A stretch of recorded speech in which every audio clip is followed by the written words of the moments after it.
সবাইকে স্বাগত জানাচ্ছি বিডিভিজের বিশেষ বুলেটিনে। আপনাদের সাথে আছি আমি সুস্মিতা দাস।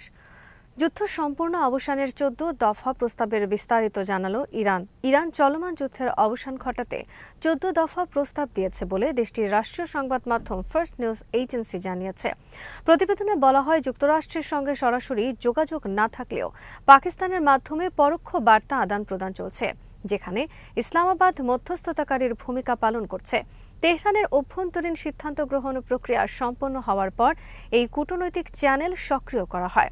ফার্সের তথ্য অনুযায়ী ইরানের প্রস্তাবে যুদ্ধের অবসানের জন্য একটি স্পষ্ট রোডম্যাপ তুলে ধরা হয়েছে এবং সম্ভাব্য যে কোনো চুক্তির ক্ষেত্রে দেশটির রেড লাইন নির্ধারণ করা হয়েছে। এই 14 দফা প্রস্তাবটি মূলত যুক্তরাষ্ট্রের দেওয়া 9 দফা প্রস্তাবের জবাব হিসেবে তৈরি করা হয়েছে। অন্যদিকে তসনিম নিউজ এজেন্সিও একই ধরনের তথ্য নিশ্চিত করেছে। তাদের সূত্র জানায়, যুক্তরাষ্ট্র যেখানে 2 মাসের যুদ্ধবিরতির প্রস্তাব দিয়েছে, সেখানে ইরান 30 দিনের মধ্যে সব গুরুত্বপূর্ণ ইস্যুর সমাধান চায়। তেহরানের মতে, দীর্ঘমেয়াদী শান্তি নিশ্চিত করতে সাময়িক যুদ্ধবিরতির পরিবর্তে একটি পূর্ণাঙ্গ সমাধান জরুরি। ইরানের প্রস্তাবে বেশ কিছু গুরুত্বপূর্ণ দাবি অন্তর্ভুক্ত রয়েছে। এর মধ্যে রয়েছে ভবিষ্যতে সামরিক হামলা না করার নিশ্চয়তা, ইরানের আশেপাশের অঞ্চল থেকে মার্কিন সেনা প্রত্যাহার, সমুদ্র অবরোধ তুলে নেওয়া, ইরানের জব্দকৃত সম্পদ মুক্ত করা এবং ক্ষতিপূরণ প্রদান। পাশাপাশি লেবানন সহ সব ফ্রন্টে সংঘাত বন্ধ এবং হরমুজ প্রণালী পরিচালনার জন্য নতুন কাঠামো গঠনের কথাও বলা হয়েছে। এদিকে ইরানের উপপররাষ্ট্রমন্ত্রী কাজেম গরিবাবাদী জানিয়েছেন, যুক্তরাষ্ট্র ইসরায়েল আরোপিত যুদ্ধ স্থায়ীভাবে বন্ধ করতে একটি আনুষ্ঠানিক প্রস্তাব ইতোমধ্যে পাকিস্তানের কাছে হস্তান্তর করা হয়েছে। তিনি বলেন, এখন সিদ্ধান্ত নেওয়ার দায়িত্ব যুক্তরাষ্ট্রের। তারা কূটনীতির পথ বেছে নেবে নাকি যুদ্ধ চালিয়ে যাবে। তবে গরিবাবাদী স্পষ্ট করে বলেন, যুক্তরাষ্ট্রের প্রতি ইরানের অবিশ্বাস এখনও বিদ্যমান এবং যে কোনো কূটনৈতিক প্রক্রিয়ায় ওয়াশিংটনের আন্তরিকতা নিয়ে তেহরান সন্দিহান। সবশেষে ইরান একটি চূড়ান্ত খসড়া প্রস্তাব পাকিস্তানের মাধ্যমে যুক্তরাষ্ট্রে পাঠিয়েছে। পাকিস্তানি কর্মকর্তাদের বরাতে মার্কিন গণমাধ্যম জানিয়েছে, সর্বশেষ এই প্রস্তাবের পর উভয় পক্ষের মধ্যে সমঝোতার সম্ভাবনা আগের চেয়ে বেড়েছে বলে আশাবাদ তৈরি হয়েছে। ইরানের শান্তি প্রস্তাব গ্রহণযোগ্য কিনা সে বিষয়ে সন্দেহ প্রকাশ করেছেন ট্রাম্প। মার্কিন প্রেসিডেন্ট ডোনাল্ড ট্রাম্প জানিয়েছেন, ইরানের দেওয়া 14 দফা প্রস্তাব তিনি পর্যালোচনা করছেন। তবে একই সঙ্গে সতর্ক করে দিয়েছেন, তেহরান খারাপ কিছু করলে যুক্তরাষ্ট্র আবারও বিমান হামলা শুরু করতে পারে। ফ্লোরিডায় সাংবাদিকদের সঙ্গে কথা বলার সময় তিনি বলেন, প্রস্তাবটির মূল ধারণা সম্পর্কে তাকে অবহিত করা হয়েছে।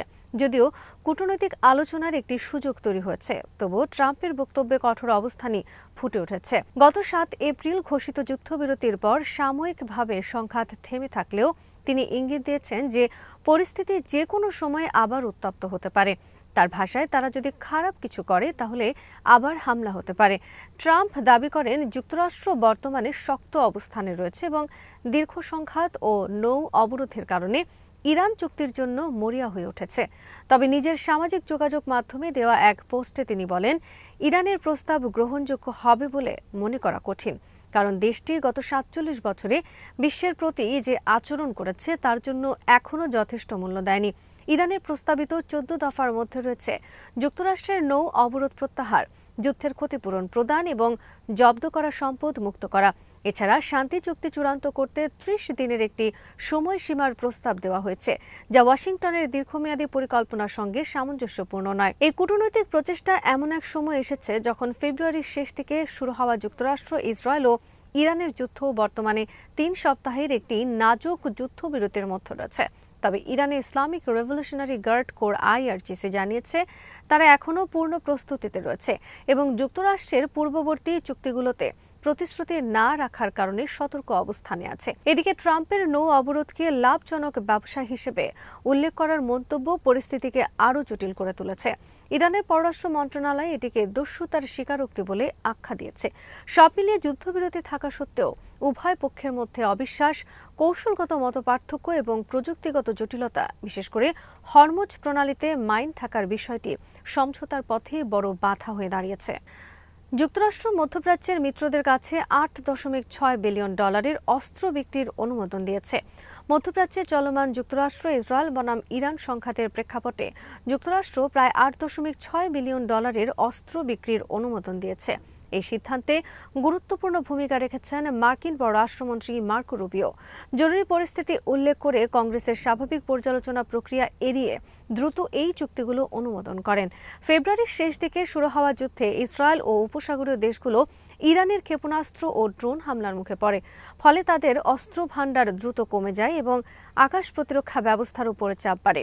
এই প্রেক্ষাপটে যুক্তরাষ্ট্রের নতুন অস্ত্র সরবরাহ তাদের প্রতিরক্ষা সক্ষমতা পুনর্গঠনে সহায়তা করবে বলে ধারণা করা হচ্ছে। চুক্তির আওতায় ইসরায়েল প্রায় $992 মিলিয়ন উন্নত প্রিসিশন কিল ওয়েপন সিস্টেম পাবে। এই প্রযুক্তি সাধারণ রকেটকে নির্ভুল লক্ষ্যভেদী অস্ত্রে রূপান্তর করতে সক্ষম। অন্যদিকে কুয়েত প্রায় $2.5 বিলিয়ন উন্নত ব্যাটল কমান্ড সিস্টেম কিনছে, যা রাডার ব্যবস্থার মাধ্যমে তাদের আকাশ প্রতিরক্ষা নজরদারি আরও শক্তিশালী করবে।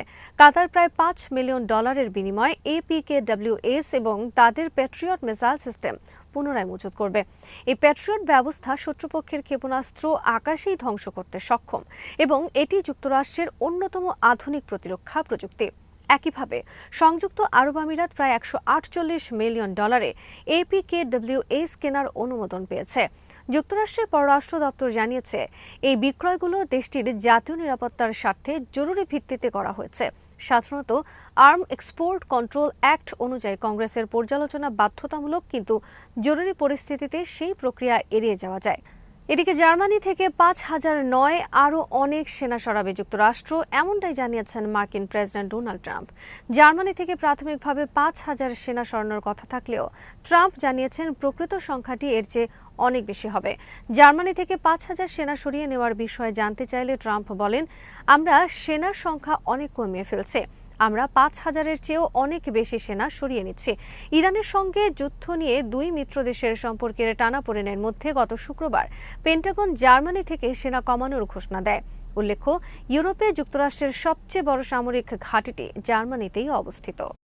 ইরানের ইসলামিক রেভলিউশনারি গার্ড কোর নৌবাহিনী ঘোষণা দিয়েছে যে পারস্য উপসাগর পরিচালনার জন্য নতুন সমীকরণ ও নীতিমালা প্রণয়ন করা হয়েছে, যা ইসলামী বিপ্লবের সর্বোচ্চ নেতা সৈয়দ মুস্তফা আলী খামেনির ঐতিহাসিক নির্দেশনা অনুসারে বাস্তবায়িত হবে। এক বিবৃতিতে আইআরজিসি নেভি জানায়, পারস্য উপসাগর ও হরমুজ প্রণালী সংলগ্ন প্রায় 2,000 কিলোমিটার উপকূল জুড়ে তাদের পূর্ণ নিয়ন্ত্রণ রয়েছে, যা ভবিষ্যতে ইরানের জনগণের জন্য অর্থনৈতিক শক্তি ও জীবিকার উৎসে পরিণত করা হবে এবং একই সঙ্গে আঞ্চলিক নিরাপত্তা ও সমৃদ্ধি নিশ্চিত করবে। তারা ইঙ্গিত দিয়েছে যে এই নতুন কৌশল শুধু প্রতিরক্ষা নয়, বরং ভূরাজনৈতিক প্রভাব বৃদ্ধির একটি অংশ। অন্যদিকে নেতা হিসেবে নির্বাচিত হওয়ার পর প্রথম বার্তায় আয়াতুল্লাহ খামেনি জোর দিয়ে বলেন, ইরানের জনগণ এমন প্রতিরক্ষা চায় যা শত্রুকে অনুতপ্ত করতে সক্ষম। তিনি বিশেষভাবে উল্লেখ করেন যে হরমুজ প্রণালী বন্ধ করার সক্ষমতা একটি গুরুত্বপূর্ণ কৌশলগত হাতিয়ার হিসেবে বজায় রাখতে হবে। তার মতে, এই প্রণালী বিশ্ব জ্বালানি সরবরাহের জন্য অত্যন্ত গুরুত্বপূর্ণ হওয়ায় এটি ইরানের জন্য বড় ধরনের চাপ প্রয়োগের সুযোগ তৈরি করে।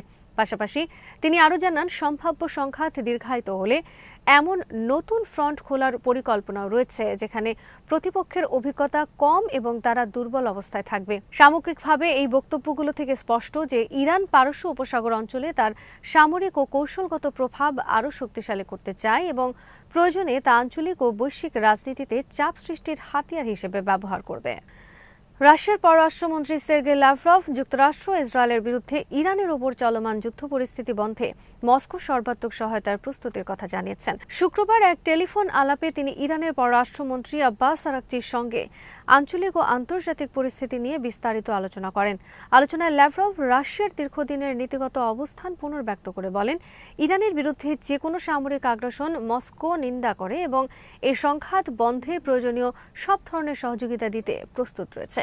তিনি আরও উল্লেখ করেন, বর্তমান উত্তেজনা নিরসনে কূটনৈতিক পথই সবচেয়ে কার্যকর এবং টেকসই সমাধান নিশ্চিত করতে আন্তর্জাতিক সমন্বয় জরুরি।